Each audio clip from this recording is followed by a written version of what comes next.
ఒకసారి కుండను ఎవరో అడిగారటండి, నువ్వు ఎలాంటి పరిస్థితుల్లో అయినా చల్లగా ప్రశాంతంగా ఉంటావు కదా, ఎండాకాలమైనా ఒకటే చల్లదనాన్ని ఇస్తావు, చలికాలంలో అయినా ఒకటే చల్లదనాన్ని ఇస్తావు, వానకాలంలో అయినా ఒకటే చల్లదనాన్ని ఇస్తావు కదా, ఇది ఎలా సాధ్యము అని ఒకడెవడో కుండను అడిగాడటండి. అప్పుడు కుండ, నేను ఎప్పుడూ ఒకటే గుర్తు పెట్టుకుంటాను, నేను వచ్చింది మట్టిలో నుంచే, నేను పోయేది కూడా తిరిగి మట్టిలో నుంచే. ఎందుకంటే అండి, మట్టితోనే కుండను తయారు చేస్తారు, చివరికి అది పగిలిపోయిన తర్వాత కూడా చివరికి మట్టిలోనే కలిసిపోతుంది.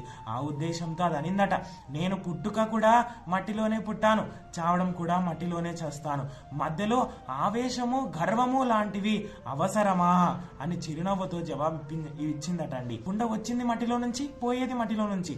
ఈ మానవుడి శరీరము, ఈ మానవుడు కూడా అంతే కదండి, ఇది అక్కడి నుంచే పోయేది మట్టిలోకి. కాబట్టి ఈ మధ్యలో ఈ ఆవేశము గర్వము ద్వేషము కామము ఇవన్నీ కూడా అవసరమా అని చెప్తా ఉందన్నమాట. మనం ఈ నీతిని బట్టి మనిషి ఎలా ఉండాలో నిర్ణయించుకోవచ్చండి.